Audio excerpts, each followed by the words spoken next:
Allahumma salli wa sallim wa barik alaihi wa ala alihi ya imam ar-rusli ya sanadi anta babullahi mu'tamadi fabidunya ya akhirati ya Rasulullah khudh biyadi ya imam. Assalamualaikum warahmatullahi wabarakatuh. Sahabat-sahabat semua, ini kita ada konten baru di BPIR Media Channel ya. Temanya ini ke depan kita akan mewawancarai kawan-kawan, sahabat-sahabat, senior-senior yang sudah cukup lama berkecimpung di dunia dakwah para pemuda, khususnya Ahlus Sunnah wal Jamaah di Riau. Nah, kebetulan untuk saat ini ya kita mendapatkan keberkahan dan waktu luang dari abang kita bersama ini, Abang Nandar yang sekarang di Dumai. Beliau sudah cukup lama berkecimpung di dunia dakwah. Ya. Beliau dan kawan-kawan tergabung di IPAD, Ikatan Pemuda Ahlus Sunnah wal Jamaah di Dumai. Oke, kita lanjut nanti bincang-bincang ringan dengan beliau. Assalamualaikum, Cang Nandar. Waalaikumsalam warahmatullahi wabarakatuh. Alhamdulillah, gimana kabar? Bil khair walhamdulillah, masyaallah. Coba disapa kawan-kawan dulu ini. Assalamualaikum warahmatullahi wabarakatuh buat kawan-kawan semuanya, sahabat fillah. Semoga dalam istiqomah dalam juang berdakwah. Amin. Insyaallah segala kebaikan akan dibalas dengan kebaikan. Amin. Itu aja. Masya Allah, luar biasa guys. Nah, beliau ini selain bergerak di dunia dakwah, beliau pun salah satu bisa dibilang petinggi perusahaan swasta. Ya, walaupun sudah berhasil sukses di dunia usaha, di pekerjaan, tapi beliau juga tetap mau aktif di dunia dakwah. Ini inspirasi buat kita semua. Sekalian motivasi buat kita-kita, terutama yang masih muda ya, jangan sampai kalah sama beliau ya. Baik, kita mulai. Bismillah ya, kita mau bincang santai. Mau tanya nih kepada Cang Nandar. Siap. Cang Nandar sekarang kegiatannya apa aja sih yang rutin selain bekerja? Mungkin nanti diceritain mengenai pekerjaannya juga di bidang dakwah seperti apa. Ya, oke. Saya kalau pagi jualan mobil. Kalau malam jualan amal. Jadi saya dua sales, yang satu sales dunia, yang satu sales untuk akhirat. Jadi tujuannya itu tadi biar balance ya kan, antara dunia dan akhirat kita sama-sama ya kan. Jadi ketika pagi saya fokus untuk menjual jadi sales, dan untuk malam itu saya gunakan untuk sales kebaikan, yaitu mengajak orang-orang untuk selalu makmurkan masjid dan diisi dengan taklim untuk ngaji-ngaji ilmu agama. Itu kegiatan saya sehari-harinya sih. Oh, biasa. Jadi sudah berapa lama manggilnya apa nih? Incang, abang? Baba ya. Baba, siap. Ya, bocah-bocah itu pada manggil baba sih. Oke, Baba ya kita panggilnya. Baba ini sudah aslinya mana? Oh iya. Asli saya Jakarta, lahir Jakarta, orang tua Banten. Makanya kalau ada yang macem-macem ya tinggal santet aja. Makanya ini Jangan ditiru. Ini Jawara nih, peci Jawara. Makanya merah kalau Betawi itu.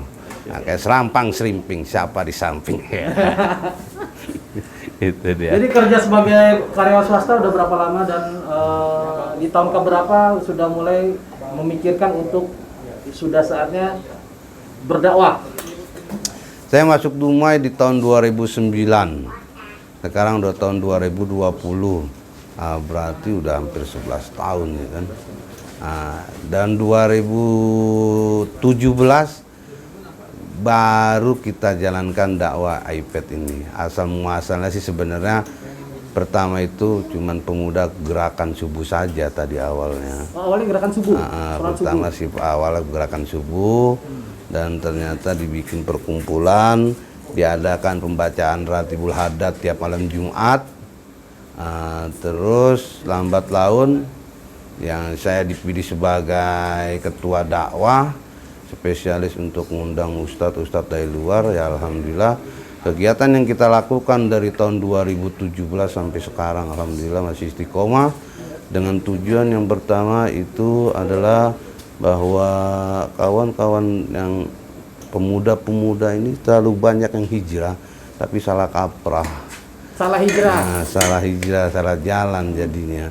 Makanya kenapa kita namakan Ahlus Sunnah wal Jamaah, karena banyak yang ngaku ahli sunnah, tapi ajaran-ajarannya itu yang pertama berlawanan dengan ajaran orang tuanya, yang kedua berlawanan dengan ajaran halayak. Jadi itulah motivasi kita membangun atau membuat Ikatan Pemuda Ahlus Sunnah wal Jamaah itu, agar kita membuat wadah bagaimana pemuda ini tidak salah kaprah atau tidak salah ngaji untuk mengikuti kajian gitu. Makanya kita pertama kali yang saya datangkan ke Kota Dumai itu murid guru saya, dari anaknya dari Kiai Haji Mahfud Ashirun. Yang mana ini? Yang ini nih. Beliau. Ya itu dia. Masih muda ya? Itu LCMA juga masih muda. Masih muda? Masih muda. Umur berapa beliau ini, Pak? Itu 28-30 lah itu. Masya Allah. Itu Ustadz Aujai Mahfud Ashirun LCMA. Pimpin pesantren ya? Di Al-Itqon dulu. Nah itu guru saya. Ini? Dan itu bapaknya, Kiai Bapak Haji beliau? Mahfud Ashirun. Nah, itu mudir pondok pesantren Al-Itqon. Ya alhamdulillah, gini-gini juga lulusan pesantren. Ya kan masih ada lah gitu. Oke, pertama saya bawa beliau lah, kita bawa ke Dumai 2017, itu tepat di bulan-bulan November, Oktober pembukaan pertama. Dulu mungkin tiket masih agak murah, ya kan, dulu tiket masih bisa di angka-angka 500. Nah, jadi kita terbiasa menggunakan dari Jakarta tiap bulan sekali. Ya kan, ketika harga meroket, tiket tinggi, makanya kita agak nggak begitu banyak kegiatan kita buat dari luar gitu. Untuk ustadz-ustadz yang telah kita datangkan itu, untuk nasional ada Ustadz Bahtian Nasir, udah pernah kita ke Dumai. Terus juga Ustadz Zaitun Rasmin ada pernah juga. Terus ya Kiai Haji Idrus Ramli, Kiai Haji Lutfi Basori, dan ustadz-ustadz muda ada juga. Ya alhamdulillah, kegiatan dari 2017 sampai sekarang kita masih istiqomah. Dan saya pun meyakini bahwa dengan mengadakan kegiatan ini, mungkin ya yang saya harapkan adalah cuma keberkahan dari kawan-kawan semuanya aja. Walaupun kerjaan ini adalah pekerjaan ikhlas karena lillahi ta'ala, tanpa ada yang lain. Mengenai supporting, kita tidak ada support dari manapun. Kita tidak ada support dari pihak Pemda, tidak ada support dari perusahaan, tidak ada. Kita pure, biaya yang kita keluarkan selama kajian itu adalah dari hasil infak atau amal jariah dari para jamaah yang ada di Kota Dumai, berapapun adanya itu. Ya alhamdulillah kalau nggak nombok, ya, kadang nombok gitu. Yang penting dakwah itu tetap berjalan gitu. Oke. Ada lagi? IPAT ya. IPAT nih sudah berapa lama terbentuk? Ya, yang tadi saya sampaikan bahwa dari tahun 2017. Oh ya, sebenarnya sih yang lebih condong itu saya menggelutkan di IPAT ini. Yang pertama ya karena tahun 2017 itu bokap saya meninggal Di Jawa, di Jakarta di bulan Juli, di September dia, di September. Nah disitulah saya mulai agak oleng sikit. Karena emang jujur selama saya di Dumai pun untuk kajian-kajian itu saya nggak pernah datangkan, nggak pernah saya datangi atau saya hadiri. Tapi ketika orang tua meninggal satu, itu merasa terpukul ada. Makanya ketika ada perkumpulan iPad ini, Akhirnya saya support bagian untuk dakwahnya itu dari tahun 2017 itu. Jadi sebelum ayah meninggal di Jakarta, sudah ada kajian-kajian atau sebelum ada IPAT dulu sudah ada Belum. kajian rutin di Riau, bukan Belum. di Dumai ini? Kalau IPAT sendiri belum ada. Belum ada. Belum ada, cuman kalau kajian-kajian udah ada di masjid. Dari luar, Iya, dari ada. luar. Biasanya mengadakan Habibur Rahman, terus sama Masjid Muhajirin Pertamina, biasanya seperti itu. Tapi itu masjid-masjid besar lah. Ya, Kalau yang masjid dari besar. pemuda-pemuda gitu belum ada ya? Kalau dari pemuda belum, pernah juga dari yang sponsorship lah itu, yang kuat-kuat lah biasanya. Kalau kita karena lokal ya. Jadi termasuk yang pionir lah untuk yang pemuda-pemuda di... Ya, alhamdulillah untuk di Dumai ini, untuk kalau disebut IPAT sih udah orang mengenal semuanya untuk spesialis ngundang ustadz untuk kajian itu aja sih. Visi misi IPAT apa nih, Pak? Ya, yang pertama itu tadi saya sampaikan bahwa IPAT ini sebagai wadah untuk menampung agar tidak salah dalam melangkah untuk hadir di satu pengajian gitu. Terus juga kita sama-sama menjaga pemahaman, kemurnian pemahaman Ahlussunnah wal Jamaah jangan sampai dikotori dengan pemikiran-pemikiran yang sudah menyesatkan. Di kota Dumai ini Salafi ini sudah masuk, udah ada beberapa daerah-daerah terpencil dia. Kalau untuk daerah kota dia belum bisa masuk, tapi dia menguasai daerah terpencil dahulu. Karena di sanalah mungkin gampang untuk didoktrinnya bapak-bapak ibu-ibunya, gitu loh. Makanya kita menghindari atau menjaga agar tidak disusupi oleh doktrin-doktrin Salafi itu. Gitu. Jadi kenapa sih doktrin Salaf itu harus kita imbangi dengan dakwah Ahlussunnah wal Jamaah? Apa efeknya yang terjadi? Apakah ada keresahan di masyarakat atau bagaimana akibatnya? Efeknya banyak dari kawan-kawan, sebenarnya dari kawan-kawan yang tergabung dari IPAT dulu sebelum yang sekarang ini banyak juga yang mantan-mantan Salafi. Oh, Banyak yang mantan Salafi masuk ke kita. Akhirnya yang seperti ini yang sebenarnya dicari. Gitu loh. Ada sekitar 3-4 orang lah. Kalau nggak salah tuh. udah tobatan nasuha lah, Itu udah tobatan. Udah aja Siratal Mustaqim. 4 tahun berjalan iPad, nah dengan adanya Baba Nandar di sana, sudah berapa anggota nih? Dan cara rekrutmen seperti apa sih untuk anggota iPad sendiri? Kalau untuk anggota kita ada namanya brigade, ada namanya multimedia. Kalau brigade tuh pengawal ulama. Kalau multimedia itu tim IT untuk live dan potong-potong video dan sebagainya. Kalau untuk rekrutmen kita nggak ada rekrutmen, kita hanya Cara khusus nggak ada? nggak ada, cara khusus nggak ada, kita hanya baik omongan aja lah. Kalau seandainya mau masuk silakan. Karena kadang-kadang kita nggak terlalu banyak untuk merekrut orang sih, kita nyari yang istiqomah, yang mau capek. Iya. Ya kan? Kenapa? Karena di iPad ini emang capek minta ampun. Yang pertama waktunya habis, ya kan, waktu kepake. Yang kedua pasang spanduk kalau ada kajian. Ini karena kita pasangnya spanduk nih. Biasanya kita pasang spanduk kalau ada kajian, pasang spanduk. Terus juga pulang malam. Pulang jam 12 kadang-kadang. Terus juga subuh harus bangun. Jadi kalau untuk rekrutmen kita tidak ada rekrutmen secara khusus. Dan kita hanya mencari para pemuda-pemuda itu yang pemuda-pemuda yang memiliki istiqomah di dalam dakwah. Karena saya sampaikan ke mereka itu, kita ini tidak digaji, tapi nanti gajinya di akhirat. Itu makanya dengan pedoman seperti itu yang membuat mereka semangat dalam berdakwah. Itu aja. Kita emang nggak bisa menceramahkan orang lain, tapi kita bisa mengajak orang lain untuk mendengarkan dakwah. Gitu.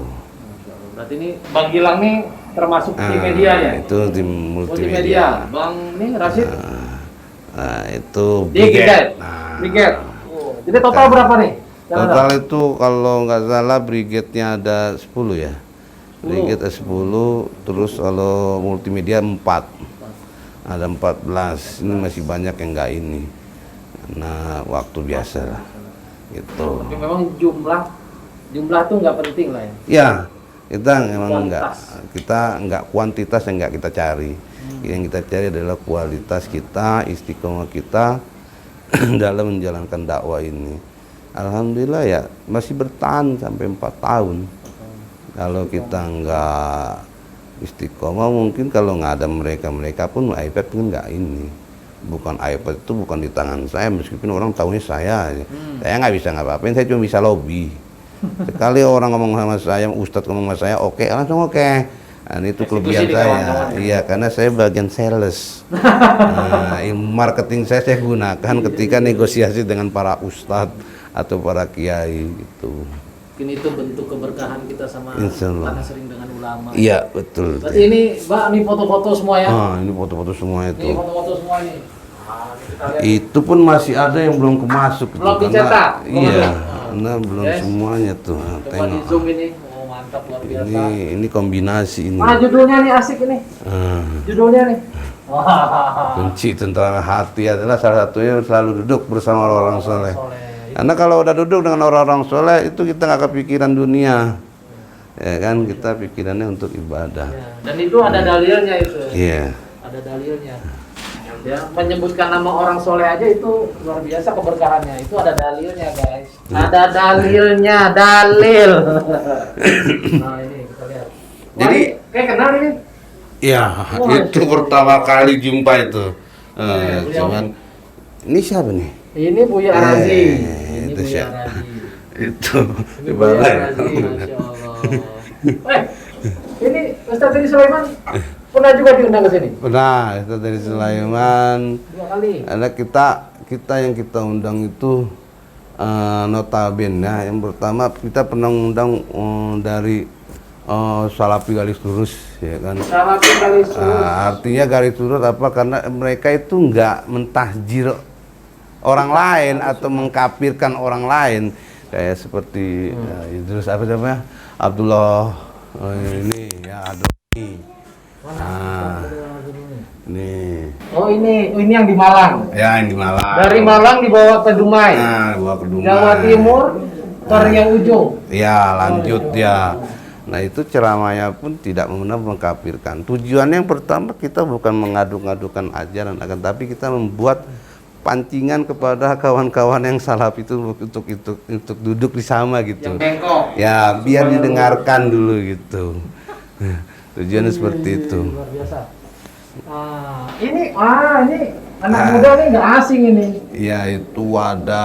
Waktu muda saya seperti ini. Ya. Mirip-mirip. Itu Jamil itu. Muzamil. Jangan. Itu sadis kalau diceritain nanti.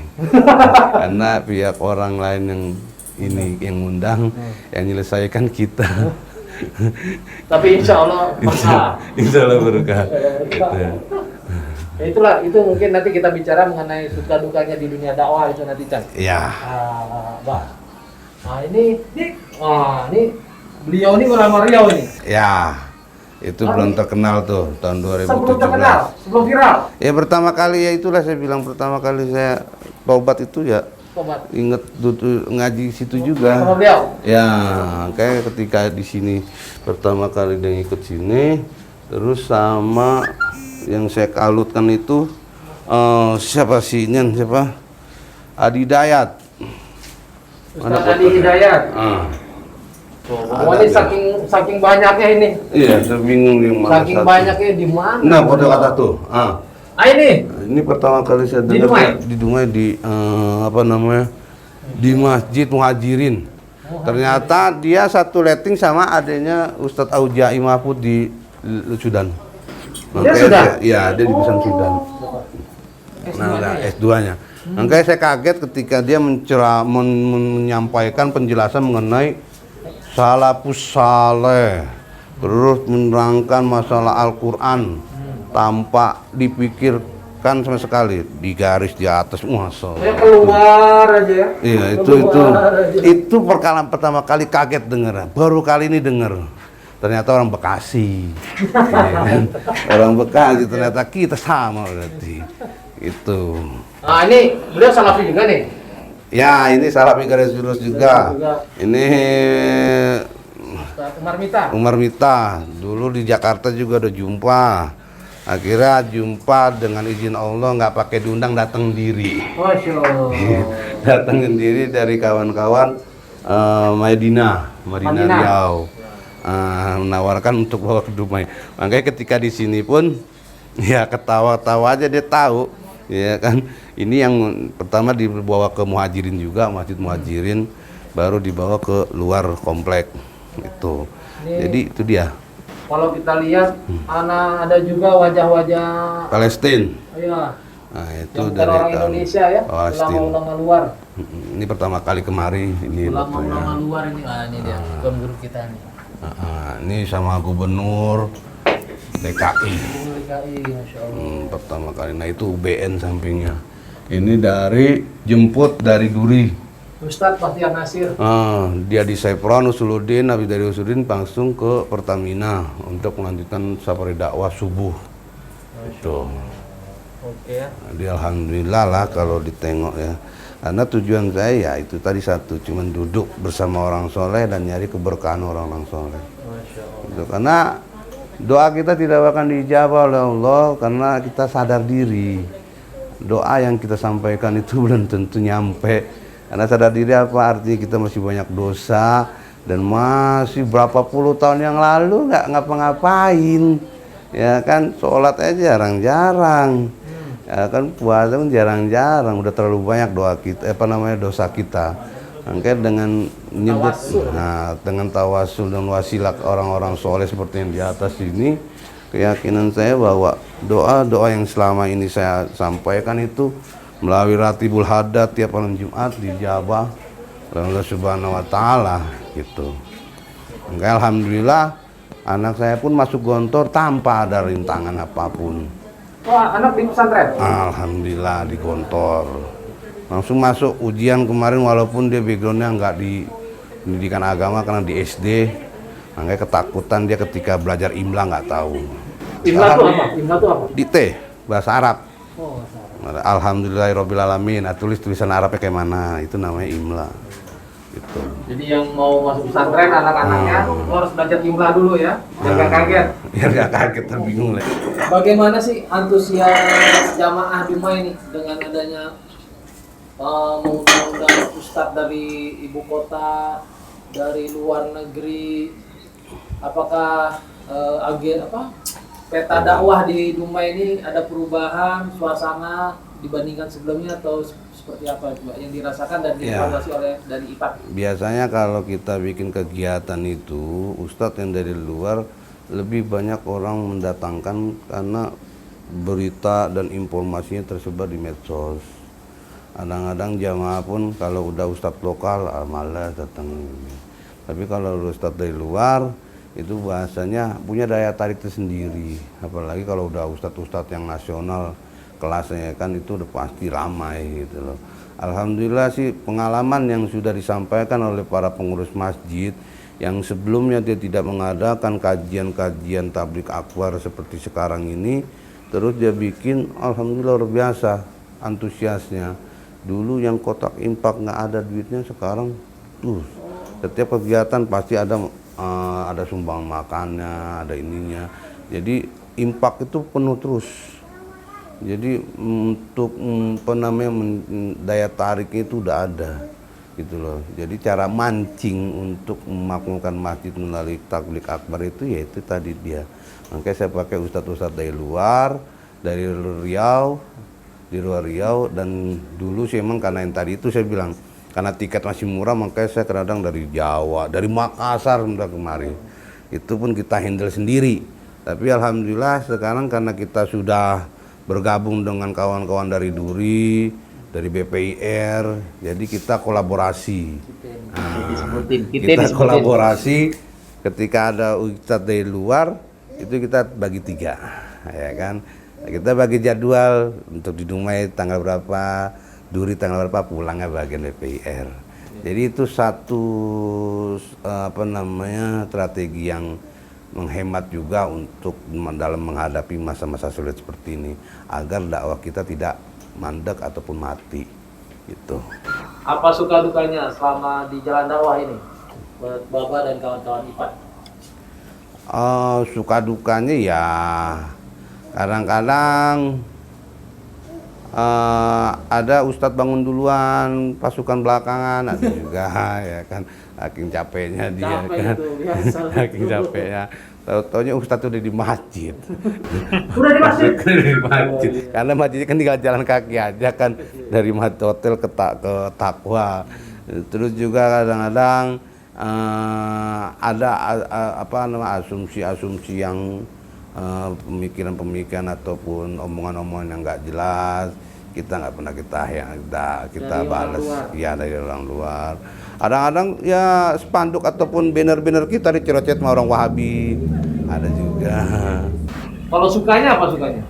Ya sukanya itu dia, makanya saya sampaikan kepada kawan-kawan semuanya, kalian boleh bandingkan ketika terjadinya virus corona melanda, itu bagaimana kehidupan kalian yang hanya ada di rumah dengan kondisi sebelum kalian di rumah saja, yaitu artinya apa? Kalian masih ke masjid, kalian masih berkumpul dengan orang-orang soleh, mengikuti pengajian, itu pasti berbeda. Yang pertama, ketentraman hatinya dapat. Yang kedua, mengenai masalah-masalah finansial ekonomi yang lain pun tidak pernah dipikirkan. Itu ya, kalau ya enak itu seperti itu, saya tidak terlalu ini gitu, karena yang kita kejar adalah keberkahan terhadap para alim ulama. Terakhir Pak, melihat ya anak muda sekarang lah di luar IPAT ya, yang umum dengan pergaulan, perkembangan zaman, sosmed, gadget, narkoba, pergaulan bebas, itu apa sih yang menjadi harapan seorang baba nih yang sudah berdakwah cukup? Kalau untuk alhamdulillah di Dumai ini bukan hanya satu, mungkin yang organisasi seperti iPad ya. Karena di Dumai ada Majelis Santri Kota, itu dulu Majelis Salafus Soleh namanya. Wahabi komplain. Dicoret langsung bannernya, ini Salafus Soleh KW. Karena dicoret itu, makanya diganti jadi Majelis Santri Kota. Nah, itu anak-anak muda juga. Anak-anak muda yang istiqomah dalam belajar sama itu. Terus juga kawan-kawan ada sekarang ada Majelis Nurul Habib yang kerjanya selawatan, maulidan itu, dan kita pun kadang-kadang jadwal kita malam Sabtu gabung dengan mereka. Jadi setiap malam Sabtu kita mengaulidan dari rumah ke rumah. Kemarin pembukaan di sini, terus kemarin lagi di daerah Kelakap 7. Terus juga ada juga pemuda Aswaja juga yang dipimpin dari Nurul Bahri, itu kawan-kawan anak muda juga. Ya harapan saya semakin banyak suatu organisasi membawa nama Aswaja ini dapat menjadi daya tarik kepada kawan-kawan yang suka main jalan atau belum terpanggil hidayahnya atau belum dapat hidayah, jadi bisa dia dengan tengoknya anak-anak muda yang mau ke masjid, dengan tengoknya anak-anak muda yang megang kitab, ya kan, mereka akan tertegur gitu loh. Jadi itu harapan saya, mereka akan tertarik sendiri dan mendapat hidayah untuk selalu bergabung. Minimal dia nggak bergabung di kita ataupun tempat yang lain, tak ada masalah, yang penting mereka ada di jalan yang benar, gitu. Mantap, mantap kan guys. Tapi satu nih, apa yang terasa sama Baba dengan bertambahnya jumlah-jumlah komunitas-komunitas hijrah Islam, apakah terjadi gesekan atau malah menambah solid perjuangan dakwah Ahlussunnah wal Jamaah di Dumai? Kalau bagi saya ya iPad ini adalah wadah untuk ngaji. Makanya saya jadwal saya full emang untuk ngaji kalau untuk malam. Jadi ketika saya malam Ahad itu mungkin kita pergi kalau tidak ada kajian dengan Ustadz Julandi Rais. Malam Isnin itu bersama kawan-kawan Majelis Santri Kota mengenai ngaji kiat cepat jurus 9 jurus untuk bisa baca kitab Gundul. Nahwu Shorob. Karena otak saya udah muter-muter lagi, jadi mau di murojaah lagi biar ingat masa-masa pesantren. Itu malam Selasa kita ada pengajian khusus iPad juga, yaitu dengan Kiai Rahmat Afifi malam Rabu. Nah, malam Rabunya itu di masjid-masjid, pindah masjid ke masjid. Dari masjid satu pindah lagi masjid satu tiap malam Rabunya. Malam Kamis itu ngaji Nausorob lagi. Malam Jumatnya kita pengajian Ratibul Hadat. Malam Sabtu Maulid bersama Masjid Nurul Habib. Gabung jadi satu bersama Masjid Nurul Habib, pimpinan Habib Syakir dari Palembang. Malam Ahad seperti itu. Itu jadwal kita ngaji. Jadi identitasnya kalau ditanya iPad, siapapun yang nanya iPad, saya jawabnya cuma ngaji. Karena itu ada untuk pengajian. Dengan ada komunitas yang tadi saya sampaikan itu tidak ada namanya perbedaan-perbedaan karena kita satu visi. Yang satu kita ini mendumai, mensolawatkan kota Dumai. Yang satu kita menjadikan kota Dumai sebagai santri. Kota santri. Jadi itu. Jadi alhamdulillah selain dengan Wahaboy mungkin ada gesekannya. Kalau Wahaboy Salapoy memang nggak pernah akur. Sama siapapun. Ya, itu emang agak miring dia. Emang yang satu itu agak unik. Ya, Wahaboy Salapoy itu agak unik. Nggak ada kawannya. Sebelum kita tutup, ini kan kawan-kawan IPET banyak nih. Apakah memang rata-rata backgroundnya agama, pendidikan agama atau umum? Dia umum dia. Kalau untuk dibilang didikan pesantren tidak. Angka sebagian saya sampaikan juga pengalaman-pengalaman saya di pesantren. Karena notabene mereka itu dia sekolah-sekolah umum. Gitu. Nih pesantren banget guys, pesantren banget, sarung. Sarung. Koko, jadi biar nggak peci. panas. Biar nggak panas. Saya nggak biasa pakai gamis. Ini emang nggak biasa kalau pakai gamis nggak biasa, sakit leher tarik. Jadi lebih biasa kayak gini. Oke, kesimpulannya, jadi kegiatan dunia, ya kegiatan dunia ini tidak menjadi alasan atau tidak menjadi halangan untuk kita tidak bisa berdakwah ya, betul, ya. Betul. Ya. Masuk dari Baba, seorang profesional di swasta, sales mobil yang ya siapa yang nggak kenal lah kok di Dumai maupun di Riau. Terus teman-teman IPAT yang tergabung juga kebanyakan bukan background santri atau apa, tapi tetap mau berdakwah gitu. Dan istiqomah juga banyaknya komunitas bukan menjadi penyebab gesekan, malah bersinergi selama niatnya sama-sama ngaji. Betul. Nah kayak gitu. Jadi mudah-mudahan video ini menginspirasi kita semua ya. Dan terima kasih banyak buat Baba atas waktunya dan pengalamannya luar biasa. Mudah-mudahan kita semua terinspirasi. Kita tutup ya dengan doa mungkin. Silakan Bas supaya tambah berkah. Anda nggak berani kalau doa. Berani. Siapapun orang nyuruh Anda udah berani. Inting doa. Anda nggak berani. Itu kita tutup doa kalau itu majlis saja ya.